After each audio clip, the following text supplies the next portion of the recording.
welcome to a very warm afternoon in downtown Dubai. Now, every year, millions of tourists come here and spend millions of dollars. Now, one of the men who oversees these payments is our next guest on Captains of Industry.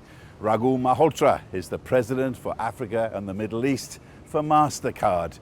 I caught up with him on an afternoon much cooler than this one in Johannesburg, where he was preparing for a photo shoot for Forbes Africa magazine. Thank you very much indeed for joining us. And just to start off with, you are in charge of this entire region for your business, and you've just been appointed to a role as an advisor to the US presidency. What kind of case are you going to make? Or the case has been made by your appointment maybe, but what do you hope to influence the United States in this appointment? So first up, so this advisory sort of board that advises the US president is led by the Commerce Secretary. So it comes from that sort of ambit. It's about actually ensuring that the trade relations between the US as well as the Africa continent actually improve, and they go on a much more efficient sort of trajectory than what they are. You know, if you think about how most businesses thought of Africa in the past, it was just much more about what do we do with infrastructure there and put some investments in infrastructure. A lot was about inclusion, financial inclusion, just getting economies going. I think time's come, and I think the world realizes that Africa has a different place in the future. And I think this body is just much more about how do you make Africa's potential real?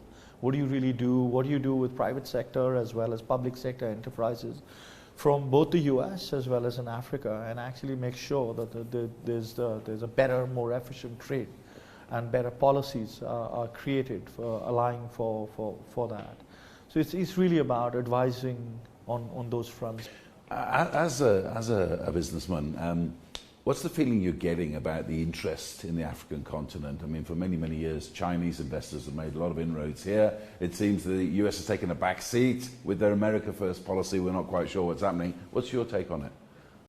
So different countries have a different perspective on where they are in the spectrum of economic growth. Yeah. And therefore, I won't comment on one country versus the other. I guess it's for them to kind of have a look in what they were, what they are, and what they want to be, right? So you'll see some countries will be much more focused on policy making and having better relationships. Some countries will be much more about the potential of Africa, therefore think of that as a place to actually get commodities from, to actually ensure that they have some sort of, I won't say control, but they have a better distribution of commodities in there. Some would be genuinely looking at Africa to say which countries have potential and how do they get their country and their businesses to kind of invest and co-grow. So I feel different countries probably have different ways of looking at Africa. My personal view on Africa is what Asia was for global markets and global growth, Africa will be in the future. So I think it's not about whether with Africa will happen and will eventually provide the growth. It's a question of when. Now, your company, a world name, Mastercard, you transformed to being a technology company as well as a card provider. But how are you attacking this market here in Africa? Yeah, so first thing is that, like you rightly said, I think we've transformed away from being a card company to a technology company. But our core remains the same. We are focused on ensuring better, more efficient, safer payments, right? So that continues to be our core. So I don't want to say we don't do that. It is our core, and we continue to grow quite strongly on that. But as we actually look at that, you start to see how the convergence is taking place, or a digital convergence taking place. And then you start to realize that you actually need different platforms, converged platforms, and the way you conduct commerce is going to change as we go forward. And that's been the transition that we made. So we run lots of platforms, we do things on the safety security side, we do AI, we do data management, and we'll bring it all together back onto platforms. And I think that's been the big transition for us. The other one is our stakeholder map has changed. So earlier we were very FI focused, and I think we now realize that if you actually have to do inclusive growth, financial inclusion, let's say in Africa as an example, you can't just work with banks. You really need to also work with merchants. You need to work with what I call infrastructure providers. You work with governments and actually co-create infrastructure, and that's been our transition and our focus in Africa as well. And with this partnering governments, I mean, obviously you're traveling the capitals of the continent. What's the feeling you're getting there? I mean, my sense is, as a business type on this continent, that there is a lot more pragmatism coming in. Governments realize that they've got to get this foreign investment for the next decade, otherwise the continent's going to suffer. Yeah, I think it's going to be a balanced sort of growth or a mix where some investments will actually going to come through from local countries itself and local economies, and some will be foreign investments. And when I say foreign investments, I kind of say it very broadly. It could be know-how, it could be technology, it could be direct investments. It's a plethora of all of these things that actually spur the economy going. I see the two big things which are really encouraging is I see many governments understand that they need to include their population in the formal economy. I feel that's a really, really important and fundamental step to growth. Because if you can't bring your people into the formal economy, you actually don't really include them. They're out from insurances, they're out from healthcare, they can't really save, they can't get access to capital. So I think that, for me, probably as I go around, is one of the most encouraging signs I've seen from governments. Where would you say? I mean, is it Southern Sub-Saharan Africa, East Africa, West Africa? Where are you getting the best reception for technology and cooperation? I have to say it's very balanced. I see it across the board. The difference is different economies are looking at it differently. Some are trying to create their own infrastructure. Some actually are saying, hey, I want to see the convergence of the mobile money world or the telco world along with the FI world. Some are wanting to keep it separate. In the end, is the core aim still about financial inclusion? The answer is yes. So I think I see it in North Africa. I definitely see it in Sub-Saharan Africa. I see it in East Africa, West Africa, Southern Africa. So I think it's quite balanced. They're just in different stages of evolution on when and how they actually implement this. No doubt there's a lot of potential across this continent, but what are the stumbling blocks that you see? I think just one thing I worry about is when you try and do everything yourself and try and have complete control. And I don't mean it for governments, by the way. I mean it for private sector companies, I mean it for public sector companies, and I mean it for governments as well. I think an inclusive partnership model is the best way to be. So if you just think about what we all are today, right? Certainly at my age, I just feel and I reflect back on where we are today and where our world was 30 years back. I think we are all products of globalization. The fact that you had free trade between countries allowed technology to flow through, know-how, skill sets to flow through. One piece that worries me a little bit is, have people thought through that aspect? If you try and keep everything closed in the economy, will you get the very best? Or over a period of time, can you afford to keep that infrastructure going without actually having everybody come in? So that's something to kind of watch out and be a little more pragmatic about on how do you create the partnerships that bring this inclusive growth. What about the skills needed for this technological revolution that you're talking about? Who do you think should carry the cost? Should it be the states of Africa or should it be companies like yourself? It's a really tough question. I think it's a bit of both. I think companies like us, if we have to work in various economies, I think it's incumbent on us, and we should build up skill sets, because we really genuinely believe that if you're going to work in a country, then we must be embedded in that country with its people, the skill set, etc. So some onus is on us. Some onus on governments by encouraging people to actually move into new lines, encouraging them and getting companies like us to come into those markets as well to actually create a different kind of job set, a different kind of skill set. So I think it's a bit of both. In terms of the technology, whereabouts are we going at the moment? Because I mean, contactless payments, wallets, all that kind of stuff, most people of a certain level have got it at the moment, but I mean, are we almost to the point where we're going to have something in our arm to help us pay, or what do you think? How far are we going here on this continent? You know, if I knew, trust me, I would be a super billionaire. So I don't have the answer. And maybe because they know billionaires making that kind of money in this, they don't know either. The reality is that there is a convergence taking place. I think if you start to think of where the world will go, I think there will be a convergence. So I think people say either or. We are not convinced it's either or. It's all of it together. That convergence requires a different technology that allows different platforms to talk to each other. And I think that's going to be the big difference in how it's all going to come through. So contactless will very much be there. Your old card, putting it inside a terminal and using a PIN is very much going to be around as well. Doing e-commerce through virtual cards is very much going to be there as well. Paying by a bank account through technologies like what we do in the UK with VocaLink acquisition will very much be there as well. So I think it's a convergence that's taking place. That is the one that will drive the efficiency and eliminate this cost of cash. So if you look at what the cost of cash is, it's probably 150 basis points to print it, then transport it, then secure it. Now, think if your economy is only growing by 3-4% and you're spending 100 basis points or 1% on doing that, I think that's where I feel that the convergence will take place to drive some of the costs down. That allows you to invest that differently into economies. And I think it's big enough for all of us to play together on that. Because that's two of the problems that face this country alone. Is not only the cost of bandwidth, but also the lack of penetration. Most people, unfortunately, are not on. That's part of your business. What can you do about that as a private company? Yeah. So I think our number one thing is what I kind of mentioned initially. I think our focus on financial inclusion is very big. So I think step one is you need to just bring them into the formal economy.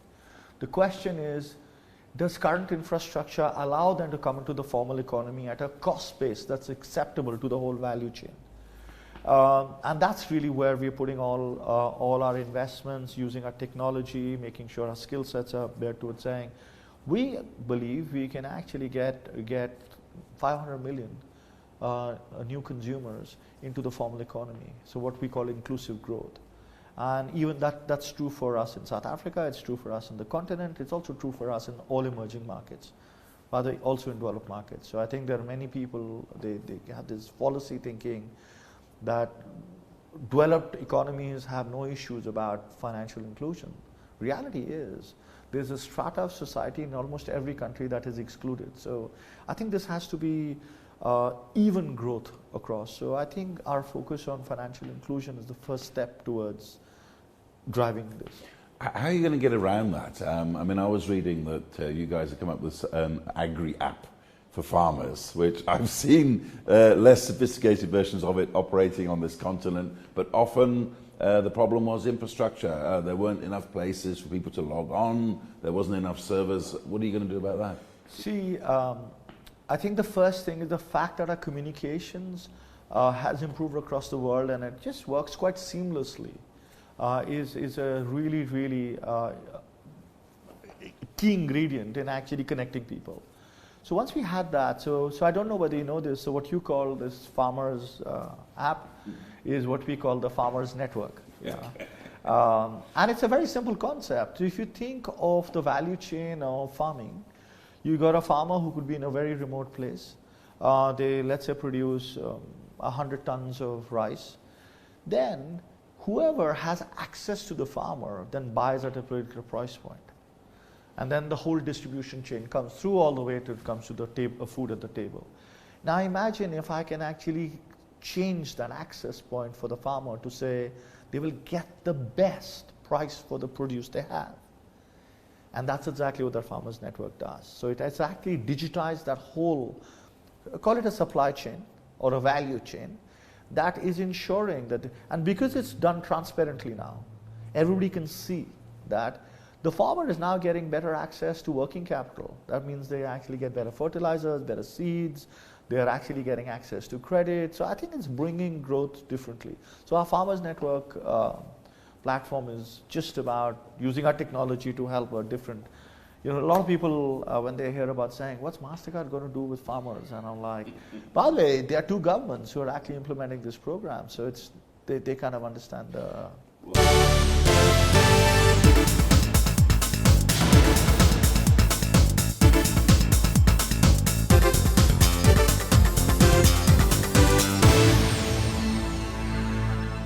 Welcome back to the CNBC Africa Special. I'm Chris Bishop. We're in a photographic studio in Randburg in Johannesburg ahead of a photo shoot with my guest here, Mr. Raghu Malhotra.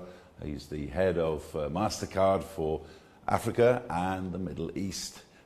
Just to talk a little bit more in this half, a little bit more personal about you. I understand one of the biggest influences in your life and business was your father. That's correct.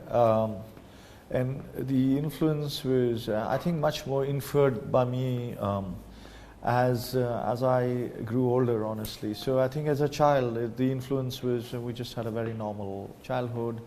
And then you realize that my father actually had gunshot wounds when he was in the army in a skirmish on the border. And I think he overheard some doctors saying that we might have to amputate his leg, but he kind of chose not to go down that route, and he spent a year in hospital. And all his life, he had one leg which was straight and the other was also injured. Well, when we were growing up, we never saw that. He never used a stick, no crutch. He drove a car like everybody else. So I think the only adjustment was when I tried to steal his car, his seat was really far back because it was adjusted for a long leg, right? And at that time,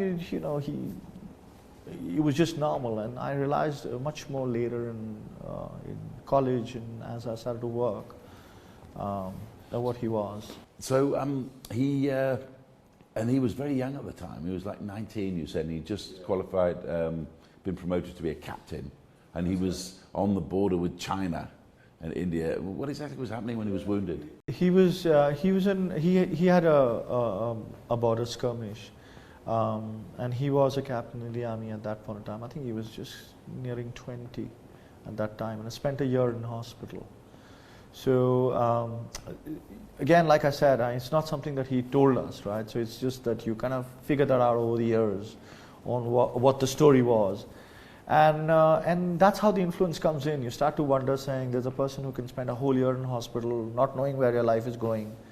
You stop worrying about the next chocolate or the next place you want to go out, right? It just puts life in perspective.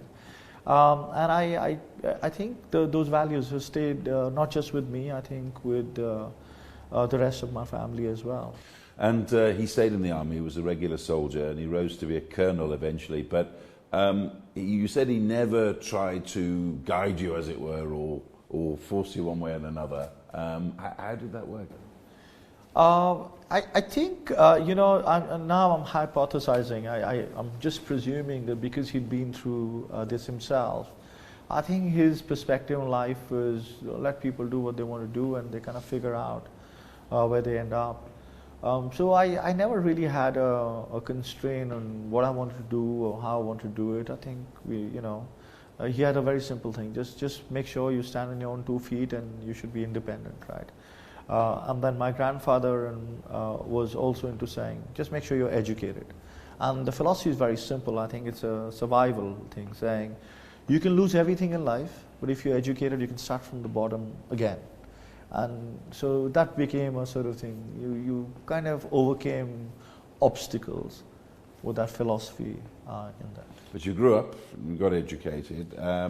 When you were coming to the time when you were starting to work, did you know exactly what you wanted to do? Nope, not at all. So I was very clear that I wanted to run a business one day. But when you're 18 and 17 and 16, or even 20 for that matter, that's just a dream. You just don't know how to go about doing it, right? And what does a business mean? It could mean I could be in manufacturing, I could be in car production or whatever else. I felt I would be good at running businesses and creating it, but that's just your own instinct. I honestly did not know how to go about doing it.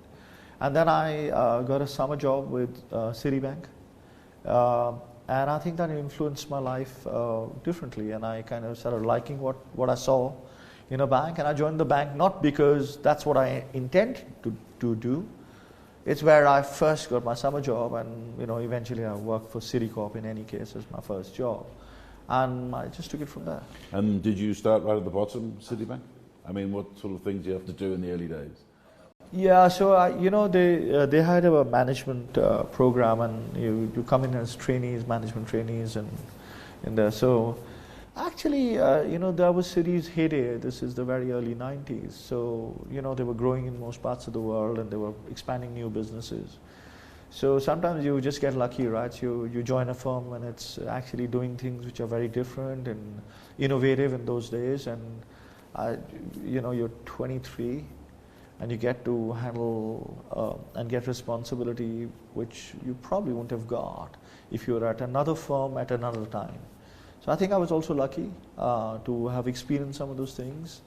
And as they were growing business, and then you kind of get to know what works, what doesn't work. In there. So that's how I started off. I was in the credit side of the business and risk management. So I was actually in the front end. How do you deal with this modern business world? So many business people I talk to are going mad. They're saying that there's no certainties anymore. It's tougher than it ever was. It's moving quickly. They often use the word scary. How do you deal with that?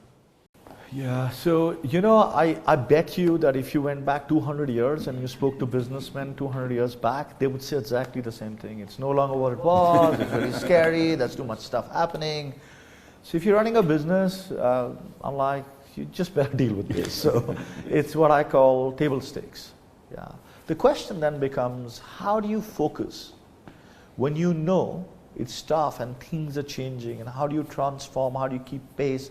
What do you keep? I've seen too many businesses trying to just change and be innovative when there was no need to. Some of the stuff really works very well. So I think the real trick lies in knowing what works really well and what doesn't work, very quickly changing that. I think that's the only way you can deal with this sort of very changed business environment where it's competitive and new players are coming through and new business models are being formed. And just finally to talk about your business, in this continent, where are you going? Where are you going to be investing in the next few years? So I think the first sort of place where we want to definitely double down is in this whole area of financial inclusion. We are very committed to actually having inclusive growth across the continent. We feel that's table stakes, and it's the foundation of how economies grow. And when I say financial inclusion, I definitely mean it for a consumer base, but I also mean it for the SMEs. If I can come in there for a second, I mean, those two words are used very often by politicians these days, especially around election time. But for your business, what does that actually mean in bricks and mortar? Okay, so let me give you an example. By the way, we started saying this many years back, so it's not a buzzword for us. It's very much there. Our CEO says it globally. We say it to investors. And we have made a commitment saying we will have 500 million new consumers who will be included. And we are well on our way. Let me give you the Africa example of that. Last year, we put on something like 55 million new consumers in the continent alone in a single year. Mm-hmm. New consumers that we got into the formal economy and included them in. And then we've created some platforms and programs. So we created something for the farmers in the agri sector. We call it the Farmers Network. We've actually got something in what I call the solar power or energy side, which is very innovative, which is a program we do in Uganda, which is to distribute power in a particular way. We've actually do some stuff in the education side. So a lot of people talk about crowdfunding, but we've used our platform to actually ensure that kids can go to school and their school fees are paid differently in a collective sort of way where society can pay for it using a platform in there. So we do things on that basis. We have digitized the supply chain on the distribution for manufacturers. So this is in the public domain. Unilever and us have created some program. So I think it's a very broad sort of way of how we're doing it, but these are real programs. The good news is, of all the things I talked about, these are not products and platforms that we created somewhere else and we brought into Africa. We created them in Africa. In fact, we have a financial inclusion labs in Kenya. 3 of the products I talked about were born in Africa, and these are being exported to the rest of the world. So, and I can't give better proof points about we must make products for the markets, in the markets. And how much is it changing? I mean, in decades gone past, companies would come in, they do their business and leave or whatever, but now it seems that a lot more companies are coming in, like yourselves, and having a dozen different businesses and diversifying. Yeah, so one is about diversifying, but second is getting closer to your customers as well. Yeah, so our model is very clear. We run a decentralized model. Wherever we have scale, we want full function teams to exist in the country, right? Which is actually good in the long run, which means we are embedded and we are part of the local economy. And a very good proof point is the number of offices we have across the continent. So we have, when I first came in, I think we had 3 offices across my world, which is 69 countries. I think we already have 18 now. And we are continuing to expand, and we are looking to expand 3-4 more offices in that. I'll give you a very interesting stat. We have increased our number of people focused against Africa business by 3 times in the last 24 months. And just looking ahead, I mean, what would you say to other business types who are looking maybe from the outside, wanting to crack business on this continent, from your experience? What advice would you give people? So my advice is that emerging markets or even Africa has a different value chain. Don't try and put your current economic model and then see what you can adjust. Do it the other way around. Understand what the whole value chain looks like. It's much more fragmented, which means it's distributed, which means the economics will work differently. And you should be prepared to share the economics and have a partnership model that looks a little different to what most businesses are used to. That was Raghu Malhotra, the President for Africa and the Middle East for Mastercard.